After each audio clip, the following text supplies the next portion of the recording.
নমস্কাৰ ফ্ৰেণ্ড, অসম চৰকাৰৰ চাকৰি হয় APSCত পোষ্ট ওলাইছে।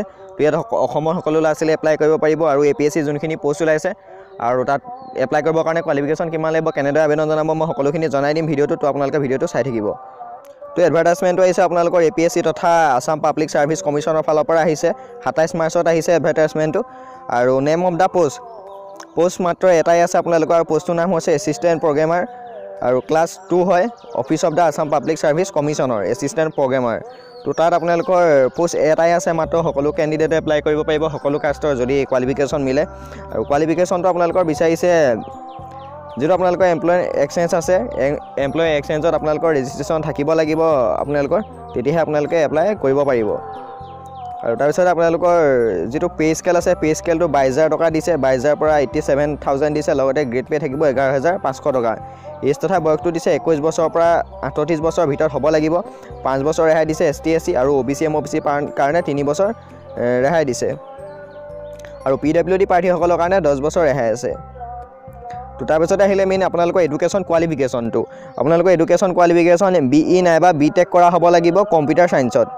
আপোনালোকে BE নাইবা BTech পাছ কৰিব লাগিব কম্পিউটাৰ ছায়েন্সত, নাইবা আপোনালোকে ডিগ্ৰী কৰিব লাগিব কম্পিউটাৰ এপ্লিকেশ্যনত। BE নাইবা BTechৰ লগত আপোনালোকে থাকিবই লাগিব, কিবা এটা হ'লেও হ'ব, BE নাইবা BTech।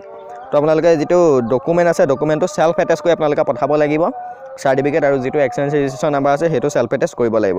হাউ টু এপ্লাই কৰিবৰ কাৰণে আপোনালোকে APSCৰ এখন এপ্লিকেশ্যন ফৰ্ম ডাউনলোড কৰিব লাগিব। সকলোৱে জানে APSCৰ এপ্লিকেশ্যন ফৰ্মখন ডাউনলোড কৰি পিনি আপোনালোকে ফিল আপ কৰিব লাগিব।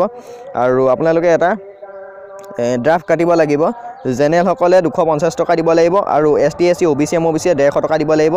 আৰু BPL কাৰ্ড যাৰ আছে তেওঁলোকে কোনো ধৰণৰ ফিজ দিব নালাগে। তো আপোনালোকে যোনখিনি ফিজ হয়, ফিজটো আপোনালোকে ড্ৰাফ্ট কাটিব লাগিব। ড্ৰাফ্টত নাইবা আপোনালোকে চালান কাটিব লাগিব, তেজাৰী চালান। ইয়াত আপোনালোকে এইটো ভৰাই দিব, এইটো ইয়াত যিটো উল্লেখ আছে এইটো আপোনালোকে তেজাৰী চালান কাটোতে ফৰ্মত ফিল আপ কৰিব লাগিব।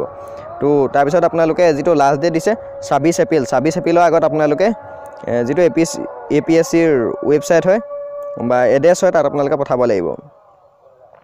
APSC আপোনালোকে ইয়াত পাই যাব। ঠিকনাটো মই আপোনালোকক দি দিম, ভিডিঅ' ডিছক্ৰিপশ্যনৰ লিংকটো দি দিম। PDF ফাইলটো যিটো আছে ইয়াত আপোনালোকে নিশ্চয় দেখা পাইছে, deputy secretary Assam public service commission, Jawahar নগৰ, খানাপাৰা, গুৱাহাটী।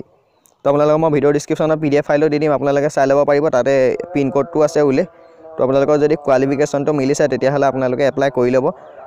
ইয়াতে আছে আপোনালোকৰ ডেপুটি ছেক্ৰেটাৰী APSC, জৱাহৰ নগৰ, খানাপাৰা, গুৱাহাটী 781022। তো ভিডিঅ'টো ইমানখিনি। ভিডিঅ' ভাল লাগিলে লাইক কৰিব, কমেণ্ট কৰিব, আৰু যোনখিনি আপোনালোকৰ ফ্ৰেণ্ড আছে ফ্ৰেণ্ডসকললৈ ভিডিঅ'টো শ্বেয়াৰ কৰি দিব। আৰু যদি চেনেলটো এতিয়ালৈকে ছাবস্ক্ৰাইব কৰা নাই, ছাবস্ক্ৰাইব কৰি চাইডৰ বেল আইকনটো দবাই ৰাখিব। তো এতিয়ালৈ ইমানেই, ধন্যবাদ।